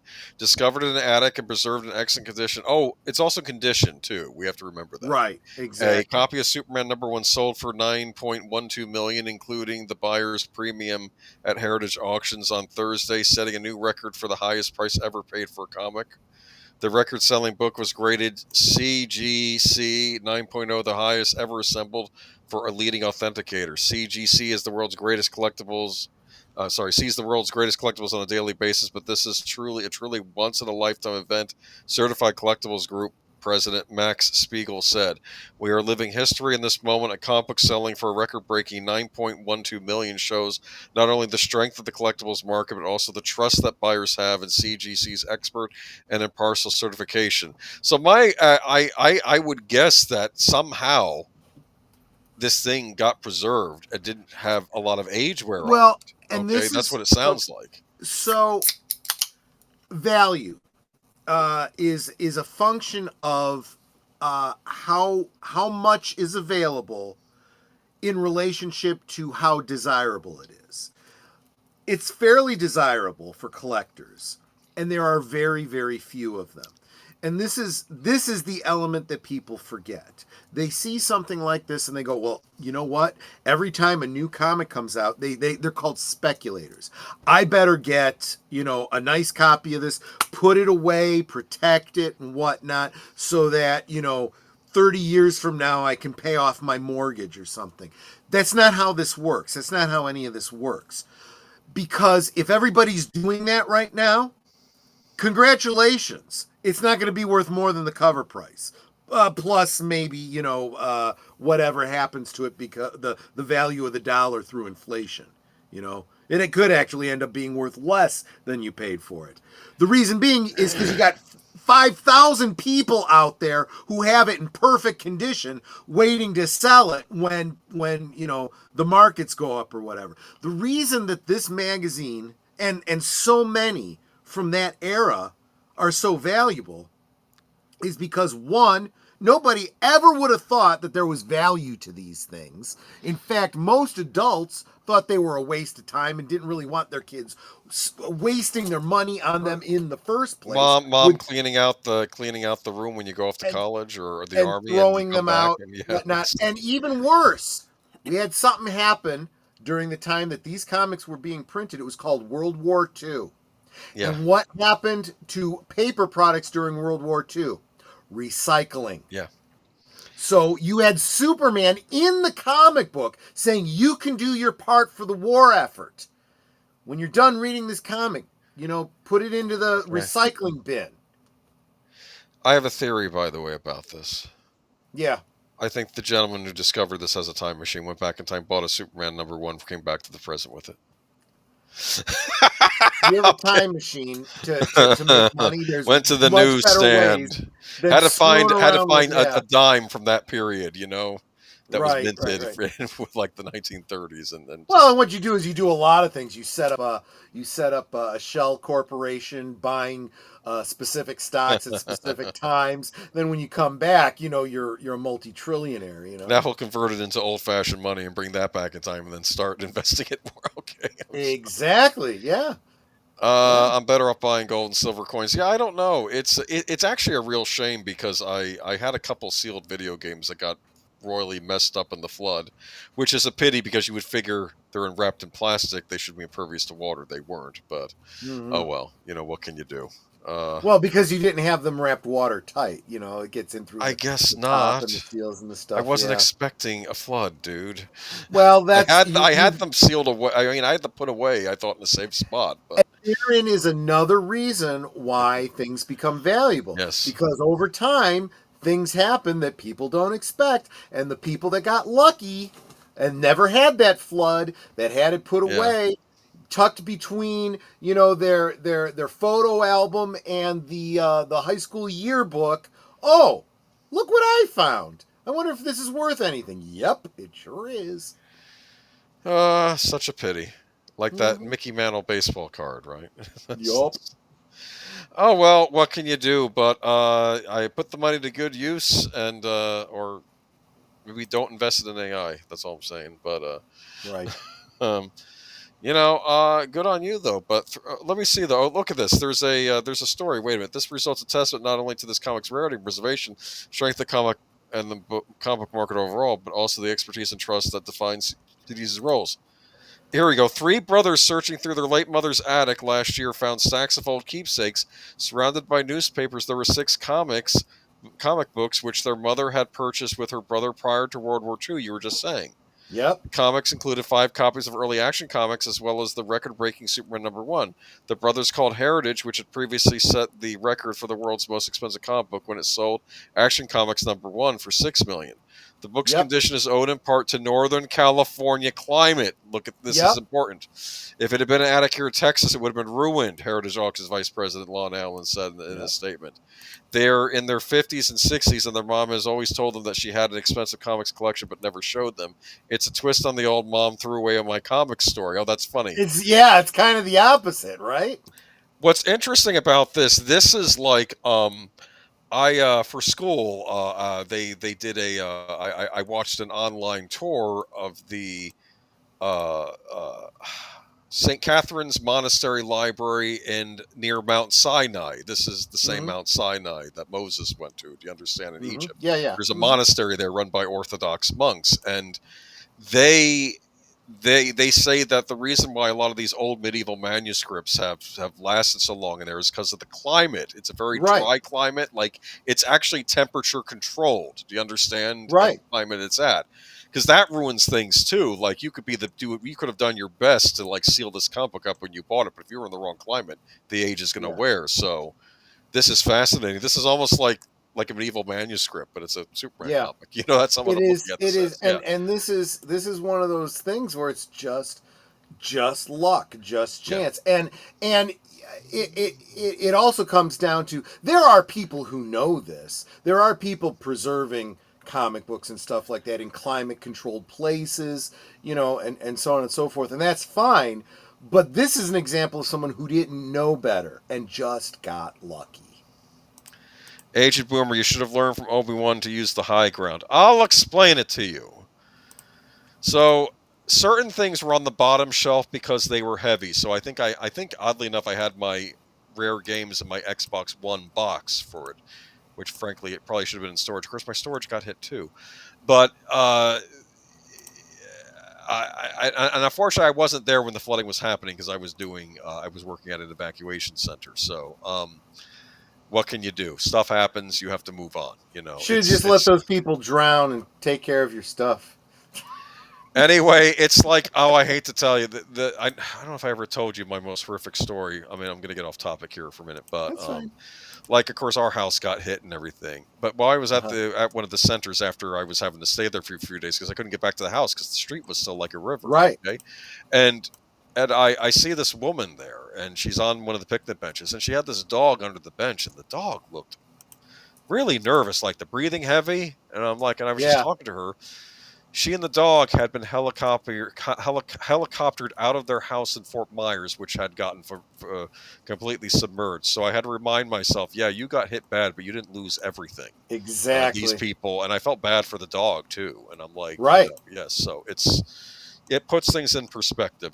We do our best. We humans are very stubborn when it comes to preserving the past. We do our best. Stuff gets lost, but we keep plucking along. And now we have a Superman #1 that I hope ends up in an archive or a museum somewhere where they can be preserved. So that's probably where it should end. I hope it's not a private collector that picked It this up. belongs in a museum. Or at least start your own museum if you're a private collector. Right. Stick it in there. Make sure it's preserved. Well, there is a museum in Metropolis, Illinois that you could take it to. And actually, Exactly. now that I think, no, actually, as far as climates go, that would actually be a bad place for it. It's very They have- tricky, but the They fact have terrible flooding there. A lot of stuff has been destroyed in Metropolis, Illinois, because of flooding. because there was no Superman to stop it. Well, you're not wrong. He would have freezed the flooding waters and brought it over to a factory where there was a chemical fire and dropped it over. Exactly right. Exactly right. That was actually one of my favorite parts of Superman 3. Like, that was an actual Superman acting like Superman moment. When That was the kind of thing fire. that they did in the comics Yeah, at the time. yeah. I'm like, okay, this is really taking a comic book concept and bringing it into, And yeah, no, is it realistic? No, it wasn't realistic when it was in the comics either. But, But I like the fact that there was this scientist in there, and he says, I'm here to get you out. And he says, no, I have to stay here and monitor these chemicals, because if these go bad, these evaporate or something, if this fire doesn't stop, we're going to have an acid cloud forming. And what I liked about it is it shows that this man, the scientist who was working for the plant, he's still staying behind, even though he's risking his own life staying there. But it's demonstrating that it's not just people with superpowers that are the heroes, right? Yes. And what's really interesting about that too is it sets up the story for later on when Superman goes, I can use that. Let me go get some of that acid stuff. Exactly. Because he needs to take something that doesn't register as a dangerous product on a scan until it heats up. But could destroy the evil supercomputer. Very, very clever writing. Very clever writing. Yeah, there's some good stuff in Superman 3. Some of the execution was off. I blame the director. I don't blame the script for that movie. I agree. Moving on to we got some Last Ronin news. Motion picture. Teenage Mutant Ninja Turtles R-rated movie Last Ronin on hold at Paramount as studio develops a new live-action version that nobody's going to want to watch. I'm sorry, wait, no, I added that last part. Paramount is betting big on the Teenage Mutant Ninja Turtles. Why'd you give it to Seth Rogen? I'm sorry. Well, I'm sorry. I can't stop this. This is just... A new live-action film is in the works from producer Neil H. Moritz, known for the Studio Sonic the Hedgehog series, which I do like. No other details have been confirmed, but Paramount reportedly wants a family-friendly take on the Turtle brothers known as Leonardo, Donatello, Raphael, Michelangelo, according to Hollywood Reporter. With the kid-friendly edict in mind, Paramount is putting a pin in the plans for R-rated live-action adaptation Teenage Mutant Ninja Turtles: The Last Ronin, which the studio announced in 2024. That project, based on the bloody and intense graphic novel series, was being developed by former Warner Brothers chief Walter Hamada, and I remember him. Jeez. He got killed. And screenwriter Tyler Burton Smith with Nobody Helmer, Ela Nashuler in talks to direct. Oh, the guy that directed Nobody. That would have been perfect, actually. Mm-hmm. I like those movies. Well, at least the first one. I still have to watch the second one. There hasn't been a live-action Teenage Ninja Turtles adventure since 2016's Out of the Shadows, which bombed with $245 million against a $135 million budget. Look at that, bombed with $245 million. What were we just talking about? Yes. Okay, Teenage I Ninja like Turtles. the outfit on this one better. Yeah, well, and this comes from like he was saying, from the graphic novel. So Comic there book, yeah. is Yeah, so it's going back to the roots. Remember, I was saying earlier in the stream that these Teenage Mutant Ninja Turtles have always, in their adaptations, the cartoons, the movies, have always been family friendly for the purpose of marketing, right? To a larger audience, to families. But that's not what they were if you were like, Yes, you know, as the we always say, comic being buff back true in the to, day, yeah. yeah, if you were being true to the source material like we're always talking about. So I Why? get where they were going with this and where they're coming from. Why don't they just? Why don't? Here's what I'll say. Whatever our thoughts were on that Joker movie, what Warner Brothers did with that was they set the budget low, but allowed the creative freedom for people to make an R-rated Joker movie, and they could do that with this. It doesn't have to be this huge budget. You can do stuff Right. with. I mean, the Astron 6 people they made that movie. What was it called? Never mind. I forget what it was called. But Well, I feel like they're also missing the boat. Psycho Gorehead. That's what it was. Psycho Gorehead. I feel like they're missing a lot of opportunities with. Why does it Psycho always Gorehead. have to be live action? I feel like there is a lot of room for animation that isn't being taken advantage of. I think we've actually forgotten not only the value but the purpose. Why do certain things work in animation and not in live action? We tend to poo-poo some of the execution of live action because we're not paying attention to the fact that some things shouldn't be live action. Okay? Snow White never should have been live action. When you have scenes like the original Snow White where she wakes up in her bed and the seven dwarves are at the foot of the bed and their noses go pop, pop, pop, pop, pop, pop over the top. Yes. That only works in a cartoon.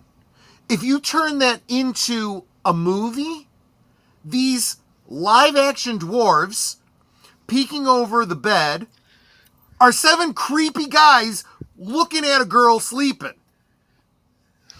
It doesn't work. Don't do that. Well, they did the animated Mutant Mayhem movie, but the trouble was it was Seth Rogen involved, and it just didn't look good. And there's a whole other set of problems there, but Tom from Midnight's Edge had a rant about it. He was saying that when he was a kid, it's like all the adult mothers didn't understand, like saying, "Oh, you just like the turtles because they're disgusting and they're about slime and all this." No, that's not what they're about. But then he sees this movie, and that's what it was about. It's like all the gross humor, stuff like that. It's like that's not really what the turtles were about. But that also kind of proves his point, right? It's like, well, that's not what it was about. But when you go and you make something that is about that, it doesn't work because that was never what it was meant to be about. Well, we'll see if they get this next live-action movie right. I don't want another origin story. Do not do another Turtles origin story. It's pointless, yeah. Stop with the origin stories. Just okay. Moving on. The only reason to do an origin story is if there isn't something that people can reference, right? If a movie... Look, we've been seeing a great deal of success for franchise films that are sequels to things that were 30 years old. They didn't have to remake Ghostbusters to do Ghostbusters Afterlife, for example. Their assumption is, if you're a fan, you've already seen it. If you're not a fan, you can see it. Let's move on. You can get caught up on your own time. Let's go. Yeah. You know?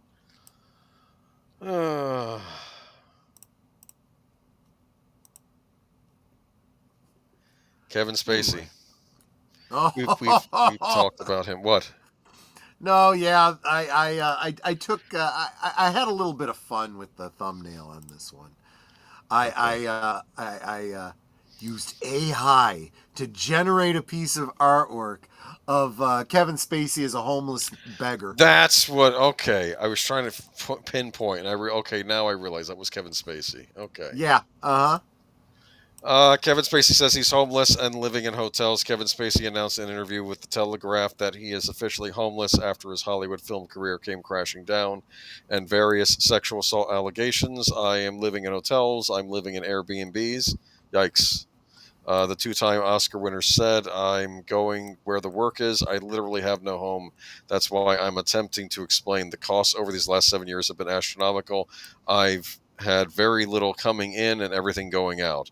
Spacey fought back tears during an interview with Piers Morgan Uncensored in June 2024 when he first disclosed that his home in Baltimore was going into foreclosure because he owed millions in legal fees due to various sexual assault claims against him.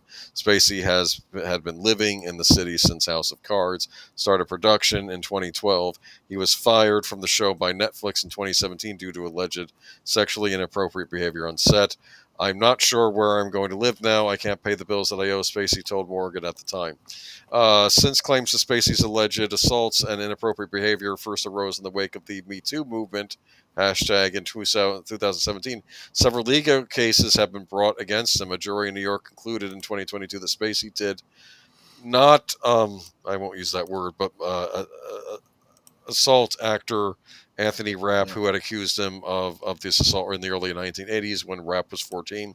The next year, UK court found Spacey not guilty of 9 charges of sexual assault from 4 complaints. Several other charges and lawsuits have been dropped. Spacey has denied all the allegations. We are in touch with some extremely powerful people who want to put me back into work. Spacey told The Telegraph about returning to high-profile acting gigs, and that will happen in its right time. But I will also say what I think the industry seems to be waiting for is to be given permission by someone who is in some position of enormous respect or authority. So my feeling is that Martin Scorsese or Quentin Tarantino call my manager Evan Lowenstein tomorrow. It will be over, he added. I will be incredibly honored and delighted when that level of talent picks up the phone. Various actors spoke to the Telegraph last year and championed Spacey's return to Hollywood. Sharon Stone called Spacey a genius and said, I can't wait to see Kevin back at work. Liam Neeson said that our industry needs him and misses him greatly.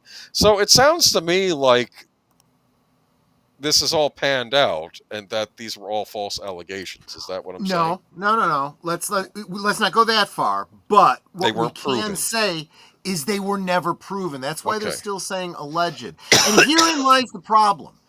Yes, he could be guilty, but just remember, anyone can accuse you of anything. And you should not have to prove your innocence. They have to prove your guilt. And if they don't, then you need to forget about it. It never happened. It's Fugazi. I'm sorry. But without proof, it didn't happen. That is what our whole legal system is based on. Innocent until proven guilty. And I am getting sick and tired of seeing people that they were not found guilty. There is no evidence. We have had actors We have people that have actually killed people on the sets of movies, and nothing happens to them.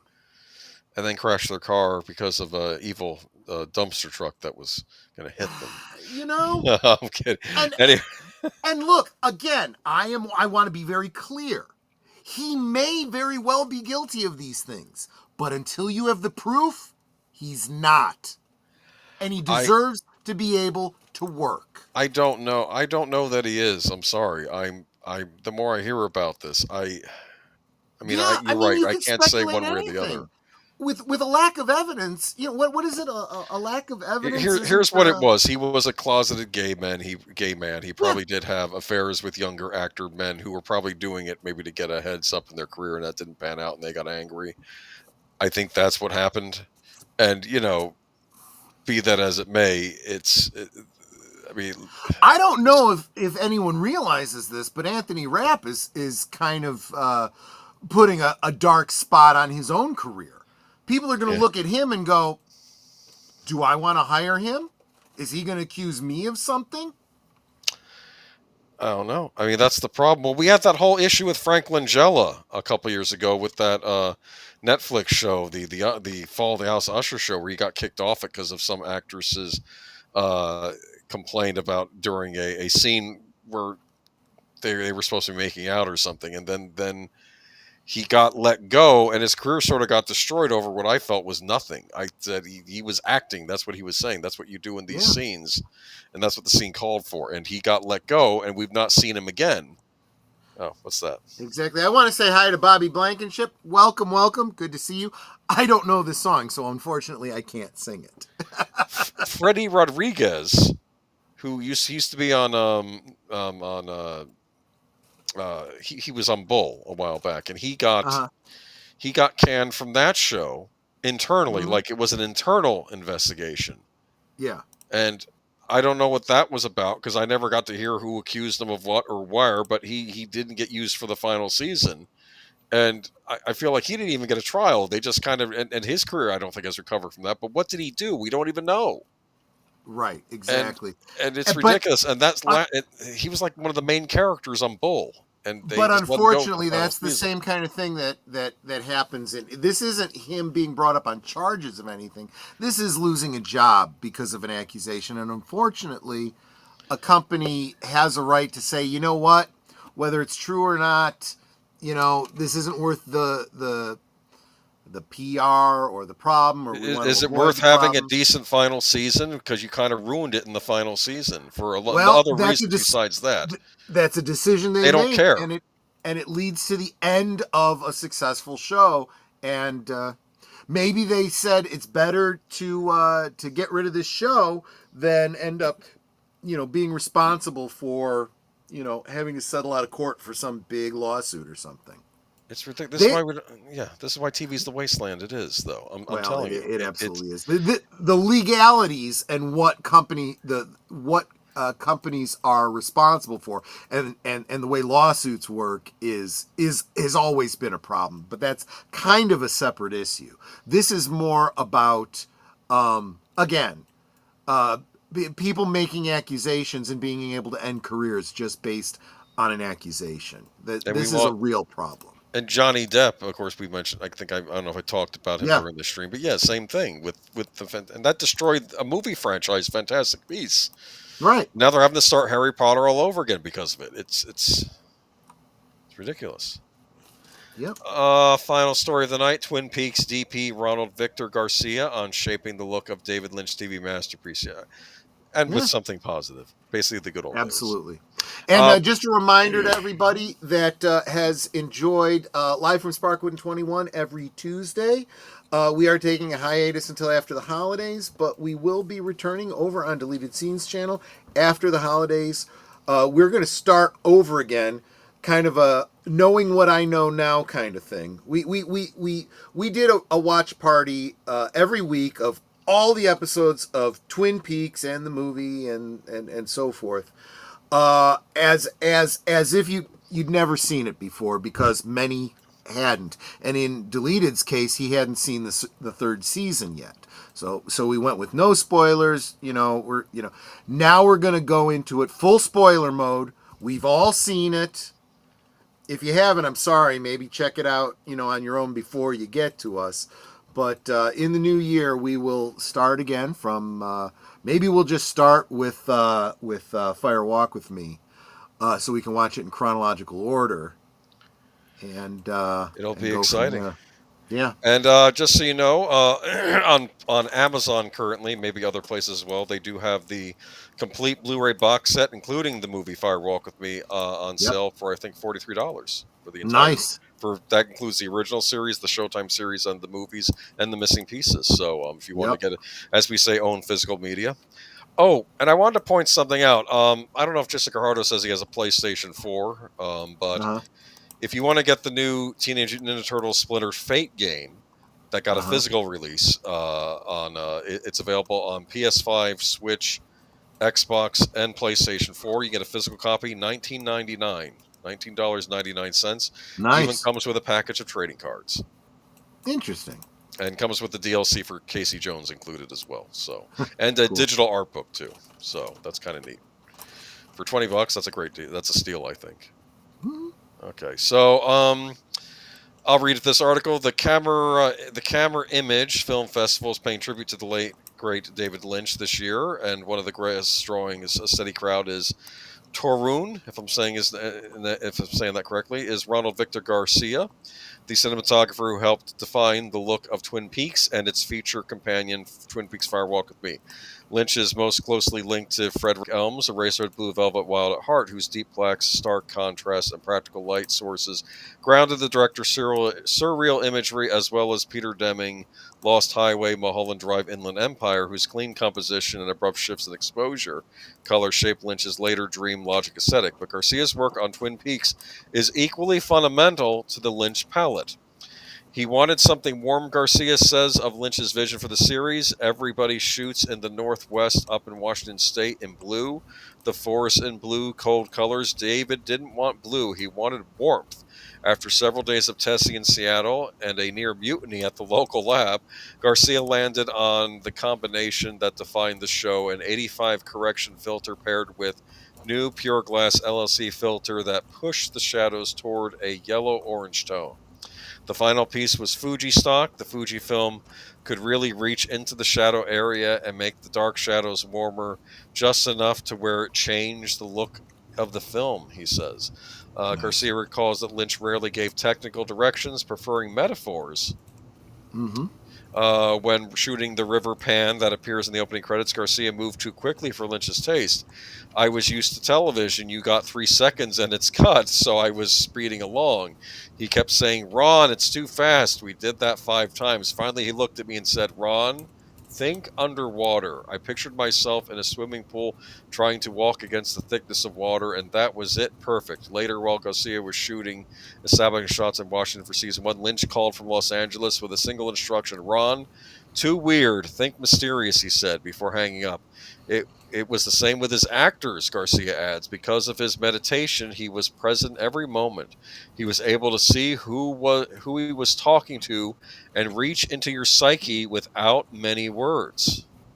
Did you know this? Yeah. Yeah, that's interesting. I feel like we're still learning new things about Lynch. Yeah. Garcia's confidence with Fuji stock underpinned all of this. My whole career was Fujifilm, he says. As a young independent filmmaker, he learned its nuances out of necessity, and television the features that gave him latitude. Kodak didn't. Fuji spaces between my fingers as the light went through reduced crosstalk, he explains, allowing faster setups, fewer gels, and more flexibility in mixed lighting. An advantage when working at Lynch's pace. On Fire Walk with Me, that pace accelerated dramatically. Garcia shot more than 1 million feet of film in 42 days on one camera. David got used to me shooting very fast, he says, a rhythm that opened space for Lynch to explore performance and generated the vast body of material later assembled in the missing pieces. Garcia's work with Fuji also caught the attention of Michael Mann, who recruited him for season 2 of NBC's Crime Story.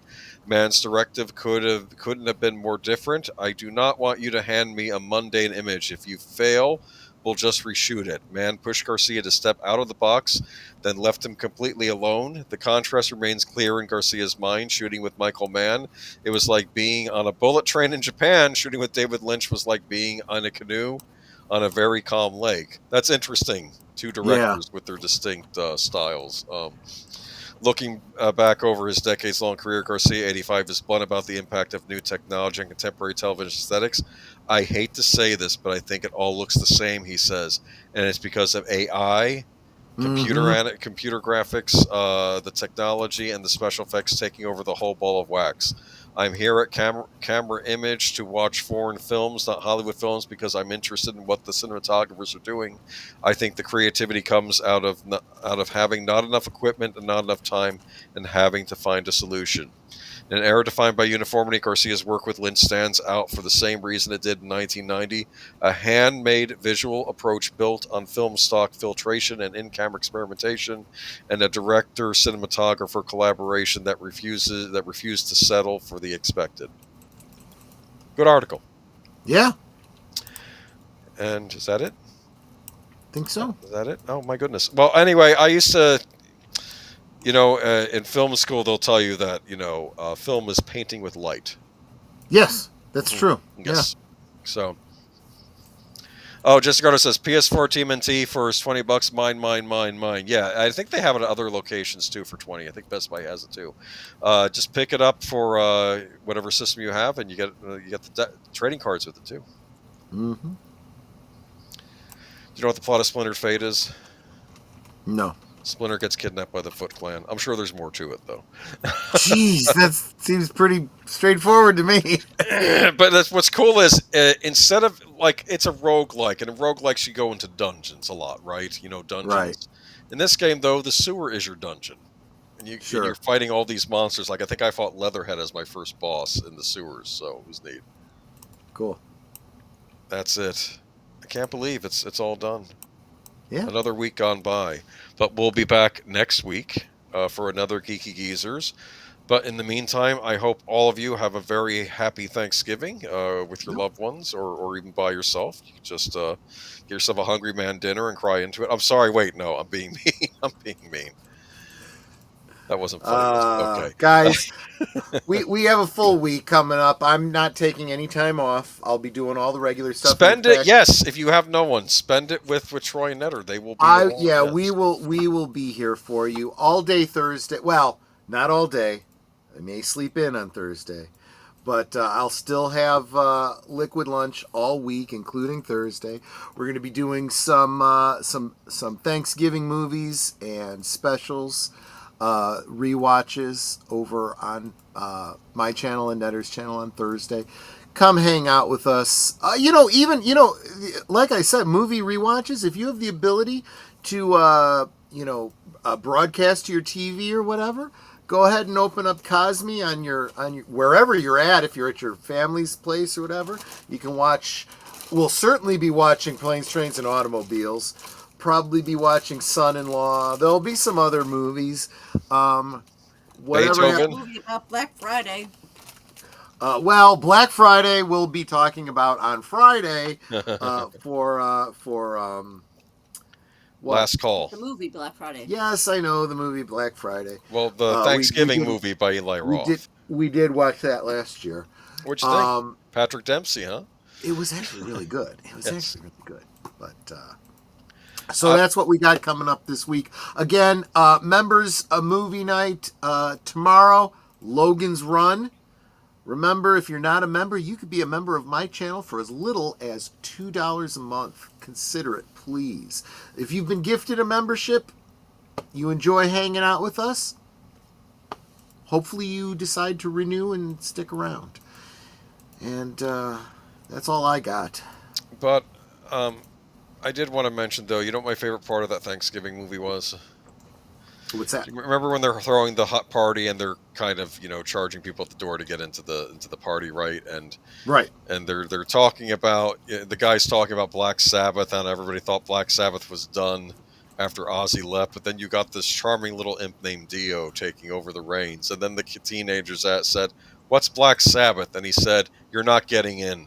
Remember that? Get out. Remember that? It's like, Deleted Scenes reminds us that he's got reserved seats coming up in just a little bit. And if you are on my channel right now, stay right where you're at, and I will shepherd you over there. Yeah, but I guess that's... Anybody else? There is the link for you. Go over and... just remind Deleted Scenes that I'm his buddy, and I'm sending people over to him just like he does with us. Who's your friend? Who's your buddy? I am, right? Okay, I'm done. But, yeah. Well, I would like to thank everyone for being here, and for being so encouraging and engaging with us. You all are Osmo, and we appreciate you so very much. Like we were saying earlier, if you don't have anything to do on Thanksgiving, just join us on mine or Troy's channel, or both. You can pop in between either. And join us for some Thanksgiving movies. Because you're not just our fan. You're not just our You're viewers. not You are our family. friends, you're our family. Exactly. Yes, there you go. That's what he was trying to say. That's what he was trying to get out. Yes, and that's what I meant with my callous little comment earlier. Don't cry into your Hunger Man dinner. Check out Troy's channel. Anyway, there you go. Moving on. Yeah, I think that about finishes up for the week. But especially tune in this Friday. We're gonna have fun. Troy may have a rant or two, because we're gonna talk about great Black Friday days of old. And who knows, maybe we'll have stories on Black Friday for next Sunday if something ridiculous happens over Something happens over the weekend. Yeah, exactly, right. We'll see. Catch y'all later. Bye-bye. Take it easy. Bye-bye.